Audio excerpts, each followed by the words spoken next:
So, in part two of my interview with Harry Travis, the first part was last week. And as I mentioned, this is all about starting. So, Harry's telling a wonderful origin story about how he started his current business, the RX Roundtable. Now, as I mentioned, he is a client of mine and we do work together. And it's an absolute hilarious ride. I've gotten to know Harry really well. We have found this kind of rhythm of working together, and he refers to me as a true partner, and I'm just very appreciative of that, and I love working with him. Here is the second part of my interview with Harry Travis, and pay particular attention to some of the things he made decisions about when he decided to create this as a real legitimate business that generated revenue for him and could help more and more people. So I hope you enjoy the second part of my talk with Harry Travis.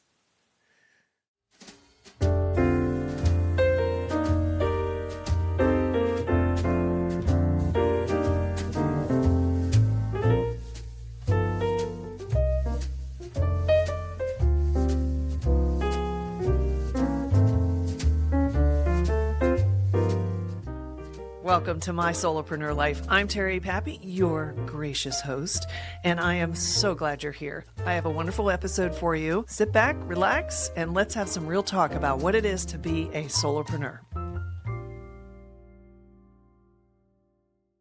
Okay, Harry, well, we're back for part two of our conversation about starting. In the first part, we talked a lot about your experience in corporate, kind of like how this all came to be and how you got started. And you left my listener with a couple of really good prompts around, these are some things that you can think about when you're in that phase of starting or the early phases of your business. These are some of the pragmatic as well as the, more kind of thoughtful mindset issues, which was really helpful. So let's go ahead and continue. Now, where we left off was kind of like when you had brought this very informally, brought a group of what you call friends of Harry together, which were your contacts in your network that were out on their own or in transition. And your main goal was like, let's stay connected. Let's kind of create this community. But you also wanted to help yourself as well as the folks in this group to really stay on top of the trends in the industry. And quite frankly, there are trends in the industry that a lot of corporate situations don't even have access to, believe it or not, because things are moving so fast with AI, technology, and how the industry, as it relates to regulations, the government, the economy, is so rapidly changing right now. But before we get into that stuff, I wanted to get you started back where we left off and talking about this group. Like, what did you start doing and how did you grow this group? It started really with me, like I said, talking to maybe 18 people and saying, all right, I'll schedule a call once a month and I'll bring the agenda. And if we adhere to the rules of membership, primarily independence, yes, friends of Harry, but independent, then we can talk about anything. Okay, so if we want to talk critically about a particular company or an issue, we don't have somebody on who's working for that company. And I said, I'll bring the topics and I'll do the hard work of scheduling the call, putting the agenda together, sending articles out to people and all of that to get everybody to come. And it didn't take long after the first couple of months, because we did it like every 3 weeks or something like that. At the second session or the third session, people were all of a sudden bringing in their friends because they had someone who they knew who either just left work, left a job, and we also, or I also, it's my group, so I was setting the rules. I also said, look, we're looking at experienced people being part of this group. So we'll cut it off at 20 years. If you've got 20 years of experience, you're kind of qualified to the group. And after, like I said, a couple sessions, all of a sudden I'm meeting new people because we've got friends of friends joining. Okay. And then it becomes a little bit of an issue in terms of keeping the agenda fresh because maybe the topics don't change that dramatically in the Yeah. industry from 3 weeks to the next 3 weeks. I just thought, okay, I wonder if I could get some people to come to present to us. Early stage entrepreneurs, companies I knew who were getting started, and I knew some CEOs or founders, said, hey, if you just wanted to meet a whole bunch of smart people in the industry, I can put you in front of, 18 or 20 people to talk about your business. And we'll just do it completely informally. I We don't want love to that. sign anything. I We love don't that. want and no cash changes hands and no confidential information. We're going to make this as easy as possible. Love Okay. it. If you want to come, consider it like a sidebar meeting at a convention or something like that. And we're just doing it virtually. So we had a couple of those companies come, and it starts to feed on itself because then members, what we call the professional members, start saying, well, I've got an interest. Now they've seen an example of, oh, okay, we just had Ankit Jain come and present to us from Infinitus. Well, I know somebody like him doing another thing over here. Well, bring him in. And this thing starts to have a little bit of momentum to it where the members are referring other members and they're also making suggestions of companies to present. So then it's becoming a little easier for me to kind of establish momentum because the members are coming, the company ideas are coming, but now managing the infrastructure gets tricky Mm. because we've got schedule, we've got an expanding list of email addresses, and all of a sudden I'm getting blocked by either Microsoft or Google at other people's email boxes because they think I'm spamming them because I'm sending out emails off my personal email account with 100 email addresses on. And I'm thinking, okay, how do I solve this problem? Okay, and all of a sudden the infrastructure starts to kind of groan a little or is a little like, oh, okay, this little idea here has now turned into something a little bigger than not that I had anticipated, but it's like, okay, time to step back and reassess kind of the infrastructure requirements here. Wow. You know, I'm so glad you brought that up because this is the challenge that solopreneurs have with scaling.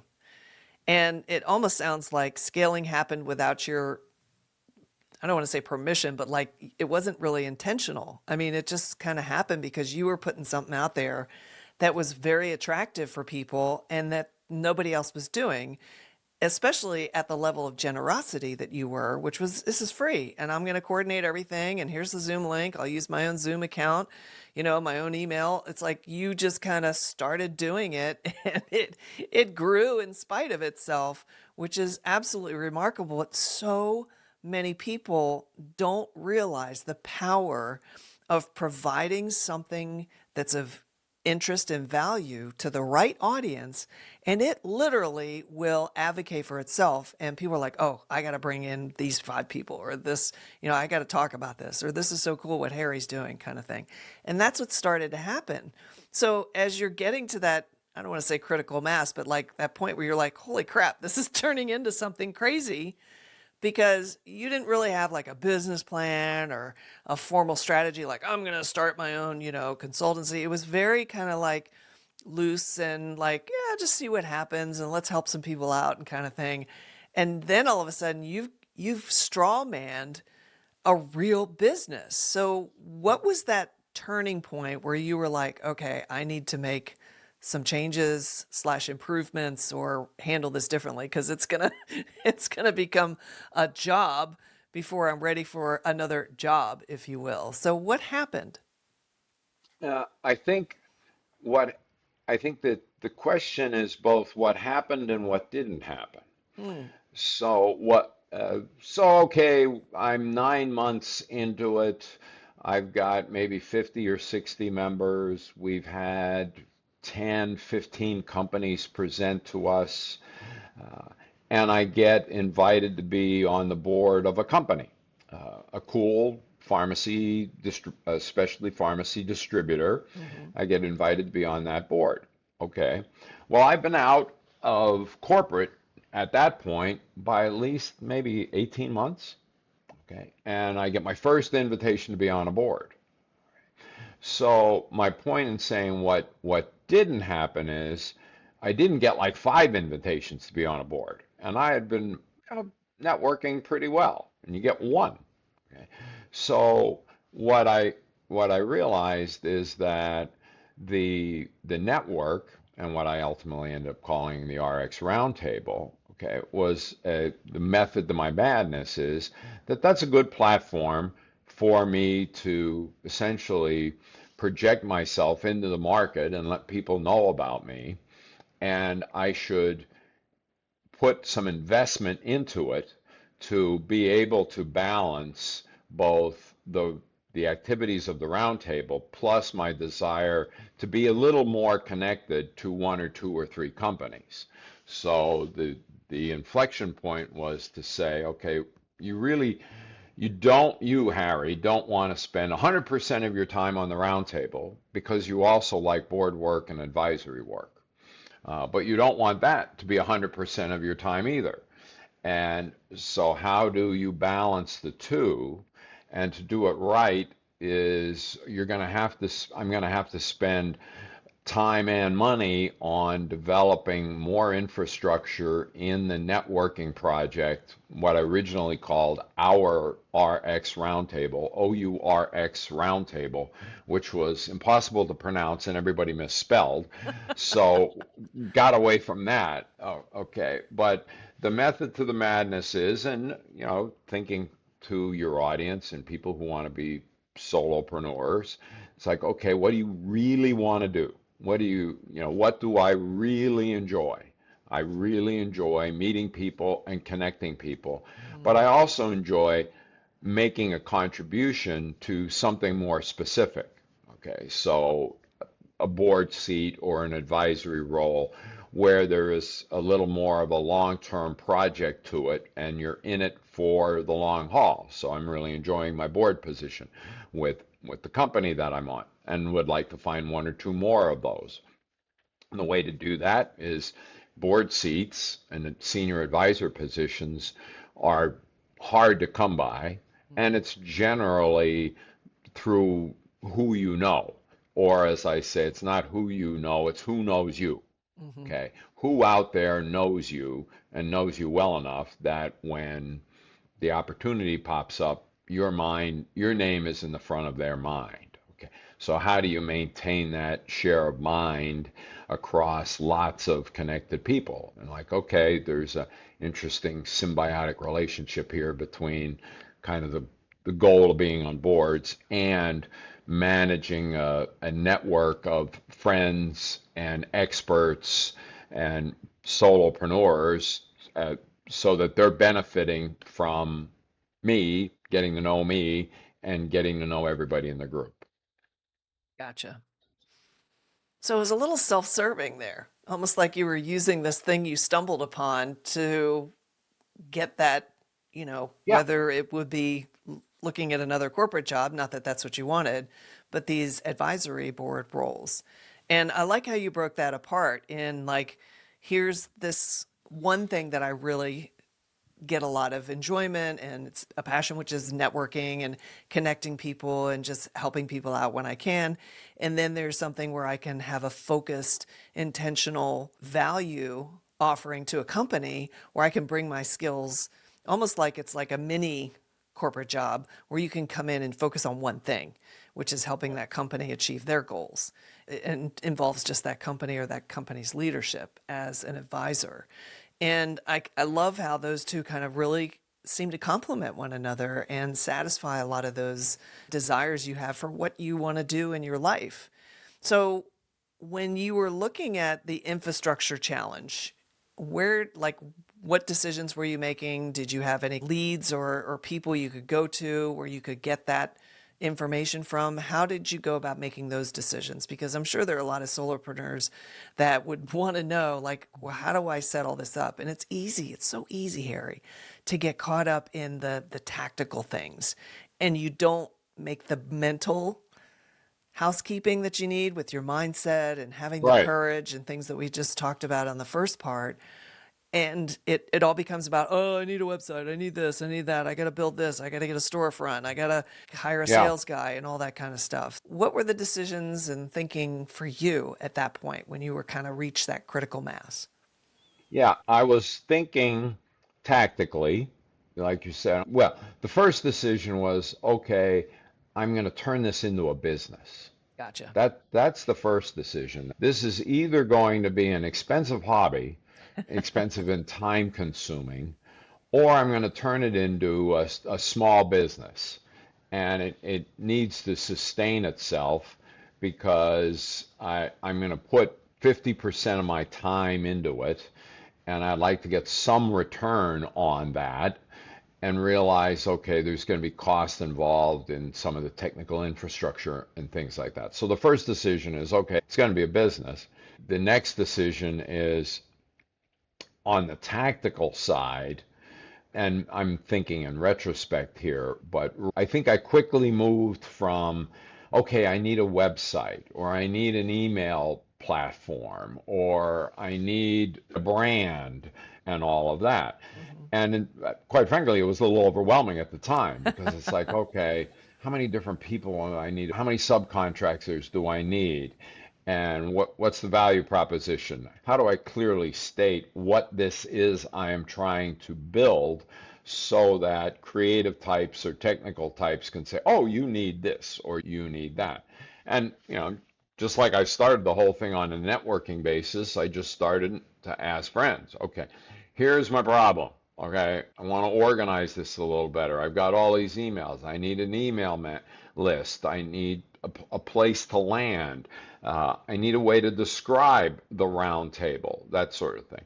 And through just networking, and I talked to a couple different people doing that type of work, different kind of creative types or technical types or other people who are also trying to build communities. Because there's, one of the things I discovered is with with COVID and with everyone kind of blasting out to work from home, Hmm. there are a lot more tools to build communities. You Yeah. can buy a lot of community kind of software, community management tools out there.